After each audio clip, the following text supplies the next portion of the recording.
лабораториялар болуп, ошол ооруп калганда эле биз COVID-19 диагнозун кое баштадык.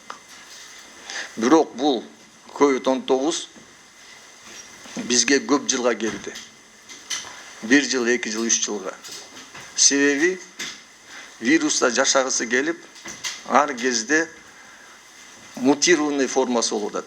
Бул деген адамдан адамга жукканда, же болбосо ошол дарылап атканда өзүнүн формасын жоготуп, башка формага өтүп, азыркы кезде билесиңер, британский, бразильский, южноафриканский мутированный форма бар.